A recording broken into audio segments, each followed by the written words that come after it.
Olá, mulheres. Glória a Deus. Chegamos ao último capítulo desse livro tão lindo. Capítulo 20. De volta ao vale. O vale, para onde o rei do amor as havia levado, agora era o mais belo entre os picos dos lugares altos. Toda essa região consistia em tranquilos jardins, pomares e vinhas. Aí cresciam as flores das mais raras belezas e lírios de todas as espécies.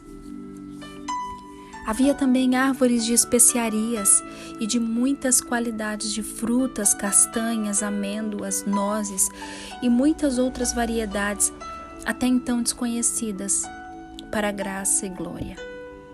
Os jardineiros do rei, sempre ativos, podavam as árvores, cuidavam das plantas e das vinhas e preparavam os canteiros para as semeaduras. Essas plantas, o próprio rei as plantava nos vales, cujo solo não oferecia boas condições para aquela região acima, onde elas podiam crescer e florescer, a fim de embelezarem outras partes do reino do amor, pelas quais ele passava.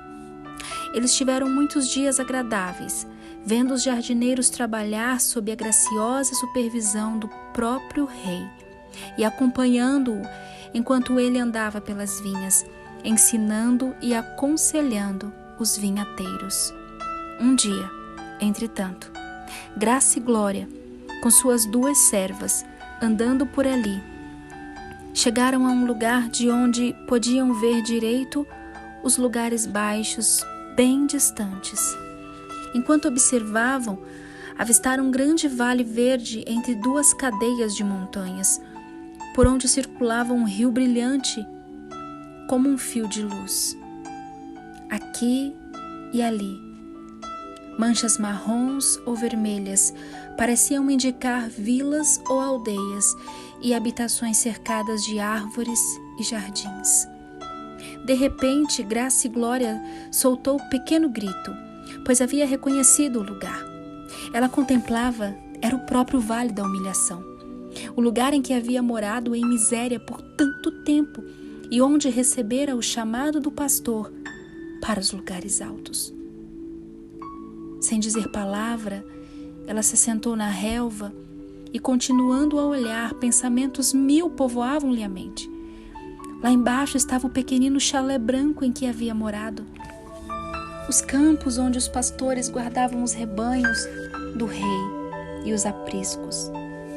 Havia o rio onde os rebanhos iam beber e onde ela havia encontrado o pastor pela primeira vez. Naquele vale viviam todos os seus colegas de trabalho e os amigos no meio dos quais ela havia morado e desfrutado relativa camaradagem. Outras pessoas que ela havia conhecido estavam lá também. Ao lado da vila estava o chalé da tia sombria, agourenta, no qual Graça e Glória havia passado sua miserável infância, com as primas Desânimo e Rancorosa e com o primo Covardia. Ao pensar neles e na sua miserável existência, uma guilhada de compaixão e pena atravessou-lhe o coração. Pobre tia sombria, tentando esconder o sofrimento que lhe causavam os casamentos desastrosos de suas duas filhas e amargurada pelo vergonhoso comportamento do seu filho querido. Ela viu as residências de outros parentes seus, o solar do velho e decrépito Lorde Covardia, vivendo sempre torturado por frustrações e pela aproximação da morte. Lá estava a casa de Orgulho. As casas vizinhas eram de amargura e do ressentimento também. Debaixo daquelas árvores escuras morava um miserável autopiedade. Ela reconheceu a morada daqueles que a haviam perseguido durante a jornada para os lugares altos. Ao redor havia ainda as casas de outros habitantes do vale, pessoas que odiavam, desprezavam e rejeitavam o pastor. Enquanto Graça e Glória se assentava olhando para o vale, lágrimas lhe vieram aos olhos e seu coração pulsou de dor. Aliás, duas sensações completamente esquecidas nos lugares altos. De repente, ela descobriu que seus sentimentos com respeito à sua família e aos que moravam no vale tinham sofrido completa transformação. Ela os via agora por um novo prisma. Antes ela pensava neles como horríveis inimigos, agora ela os via como seres infelizes, como ela própria o fora também. Eles eram atormentados por seus diferentes e insistentes pecados e naturezas más, como havia ela sido devido à sua natureza medrosa. Eles eram escravos de suas tendências, de onde lhes vinham os nomes. Quanto mais horríveis os defeitos que os caracterizavam, e quanto maior miséria suportavam, pensava ela, tanto maior deveria ser a nossa compaixão. Ela mal podia suportar a ideia de por tantos anos não apenas ter tido medo deles, mas também de os haver condenado, desdenhando sua miséria e dizendo a si mesma que a culpa de tudo era toda deles. Sim, ela detestava a escrava do medo, a grande medrosa. Os havia, na verdade, desprezado pelas coisas que os deixaram tão infelizes e horríveis, quando ela mesma era igualmente infeliz e escrava. Em vez de revelar sentimento de companheirismo e compaixão e desejo apaixonante de que fossem transformados das coisas que os tornavam tão detestáveis como o orgulho, o ressentimento, a amargura, ela simplesmente os havia rejeitado e desprezado também.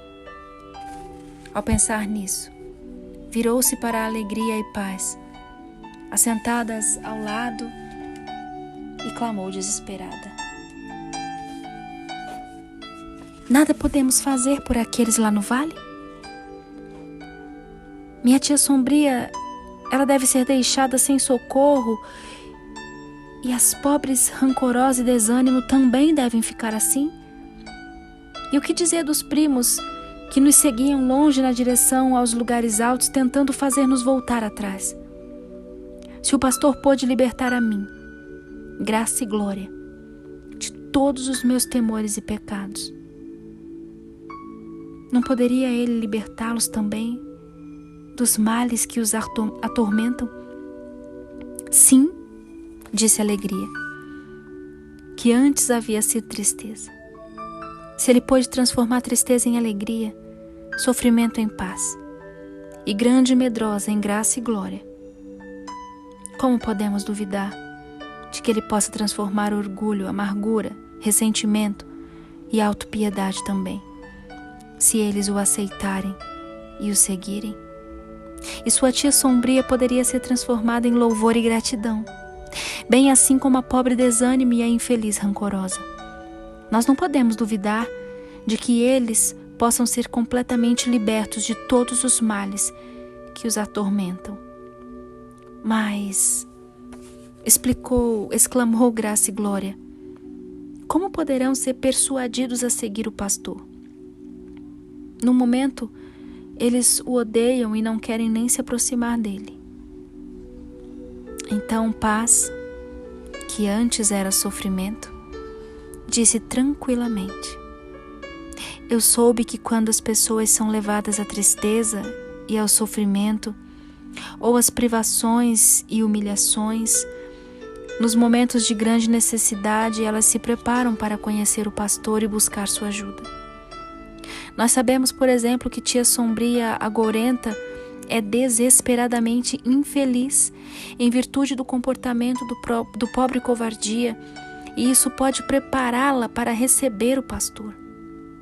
Pobres, desânimo e rancorosa são tão infelizes. Ainda não têm sentido necessidade no pastor, mas é possível que seja agora o tempo de tentarmos persuadi-las a buscar o auxílio dele. Sim, exclamou Graça e Glória. Tenho certeza de que vocês têm razão. Ah, se nós ao menos pudéssemos ir até lá. Se ao menos tivéssemos um meio de ajudá-las a encontrar o que encontramos. Naquele momento, ali ao lado delas, soou a voz do rei. Ele chegou, assentou-lhe e olhando também para o vale lá embaixo, disse gentilmente a Graça e Glória: Ah, tu que habitas nos jardins, os companheiros estão atentos para ouvir a tua voz. Faze-me, pois, também ouvi-la.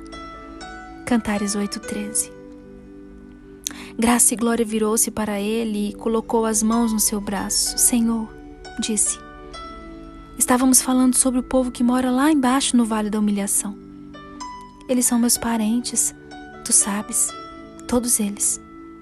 São grandemente desventurados e miseráveis. Que poderemos fazer por eles, meu Senhor? Eles nada conhecem sobre a alegria dos lugares altos e do reino do amor. Ah, minha tia, pobre, sombria, gorenta, eu morei com ela durante longo tempo e sei o quanto ela é infeliz. Eu a conheço, disse o rei. É uma mulher muito infeliz. E a sua filha Desânimo, continuou Graça e Glória, olhando para ele atentamente enquanto falava. Ela se casou com o Covarde, o filho da Lorde Covarde. Muito rico, mas muito velho, muito mais velho do que ela. Ele é uma criatura miseravelmente desgraçada e egoísta.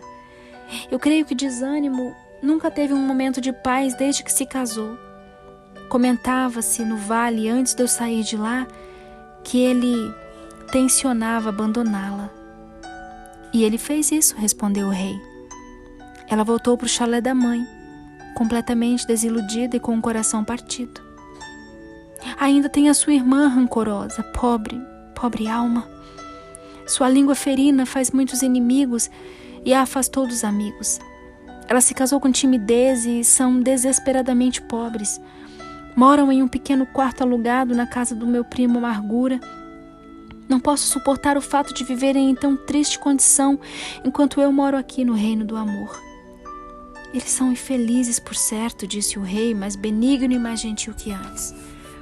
Acabaram de perder a filhinha, a qual a pobre rancorosa esperava que lhe fosse um conforto nas suas tristezas circunstanciais.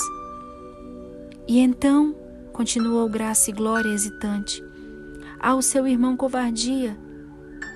Ela baixou o olhar. Fez uma pausa e então continuou. É o membro mais infeliz de toda a família. Ele tem partido o coração da mãe. Nenhuma das suas irmãs conversa mais com ele. Ele vive vagando pelo vale e é odiado por todos. Eu o conheço, replicou o rei gravemente, mas com ar de riso. Ah, eu o conheço bem. Você não exagera quando fala sobre sua desventura. Muitas vezes tenho sido forçado a intervir e puni-lo, tentando corrigir suas manias de valentão. Mas apesar de eu haver castigado severamente, eu ainda não entreguei à morte. Não, gritou Graça e Glória implorando. Não faças isso, Senhor. Eu te peço, descobre algum meio de salvá-lo e libertá-lo de si mesmo como me libertaste. Ele não respondeu de imediato, mas olhou para ela com um semblante feliz e depois disse: Eu estou mais do que ansioso por fazer o que você me sugere. Mas Graça e Glória, essas almas infelizes sobre as quais acabamos de falar, não me deixam entrar em suas casas e nem mesmo consentem que eu lhes fale. Eu preciso de uma voz que fale por mim, persuadindo-os a permitir que eu os ajude. Sei o que queres dizer. Nós iremos lá embaixo contigo. Falaremos com eles e mostraremos o que tens feito por nós e o que queres e podes fazer por eles. Você acha que eles a ouvirão? Perguntou sorrindo e gentil. Não. Eu não acho que será fácil, ao menos no começo. Eu não teria forças para fazer o que me ouçam, pois nunca me comportei de modo gentil com eles. Mas tu me ensinarás o que devo dizer. Tu me ensinarás e eu falarei por ti. Ah, meu Senhor, apressemo-nos e desçamos. Quando eles virem o que fizeste por mim, quando virem paz e alegria, eu penso que no final vão desejar tua ajuda também. em virtude de terem enganado a teu respeito, de terem convencido de que tu não lhes pode fazer bem algum, eles te resistem e rejeitam a tua ajuda, mas nós trabalharemos com eles, especialmente agora, meu Senhor, quando eles estão tão infelizes e tão desesperados pelos demais. Sua grande miséria, solidão e tristeza tornam-nos desejosos de ouvir as novas da tua graça e do teu desejo de salvá-los. É verdade, concordou. É assim mesmo que eu penso. Esta é, por certo, a ocasião mais propícia para descermos lá e tentarmos ajudá-los. Eles, de pé em pé, enquanto falava, ele se colocou em pé enquanto falava, ela também se levantou, e os 4 permaneceram alegres e radiantes à beira dos lugares altos, prontos para descer ao vale de novo. Então Graça e Glória viu que a grande queda d'água quase junto deles descia para o vale também, com um alegre e tumultuoso som de muitas águas cantando enquanto saltavam sobre as rochas. De repente ela entendeu. Ela estava contemplando uma gloriosa e maravilhosa verdade. Uma grande multidão que nenhum homem podia contar, como ela própria trazida pelo Rei ao reino do amor e aos lugares altos, e que, dispondo de suas vidas em alegre abandono, desfiam com ele para os tristes e desolados lugares lá embaixo, a fim de repartir com os outros a vida que havia recebido.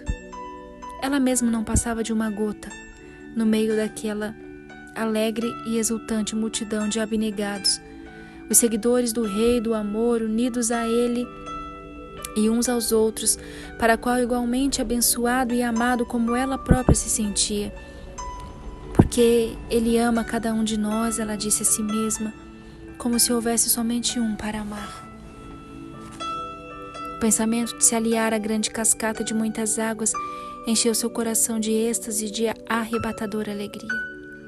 Além do poder de expressão, ela também, afinal, iria com eles em completo abandono de si mesma, pronto para se dar. Ele me trouxe às alturas justamente para isso. Cochichou consigo mesma.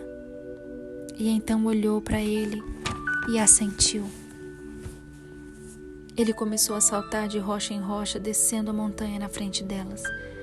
Escolhia sempre os lugares pelos quais elas poderiam segui-lo com segurança, pois os pés delas ainda eram inexperientes. Atrás dele iam Graça e Glória, tendo alegria e paz ao seu lado, e saltando como as águas, cantando, saltavam ao lado delas.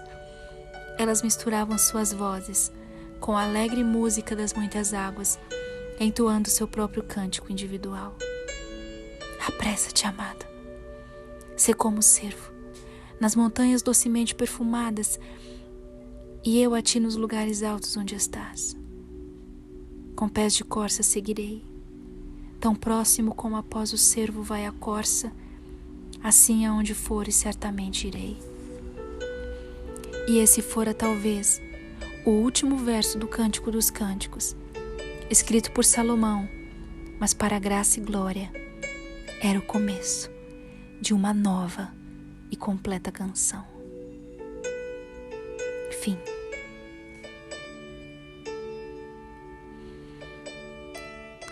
Que leitura preciosa. E o Senhor me faz entender aqui, meninas, que todas as vezes que Ele nos leva para os lugares altos,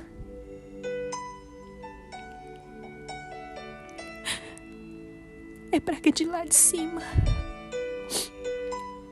a gente possa voltar os nossos olhos para o vale da humilhação de onde nós viemos e possa contemplar a nossa origem.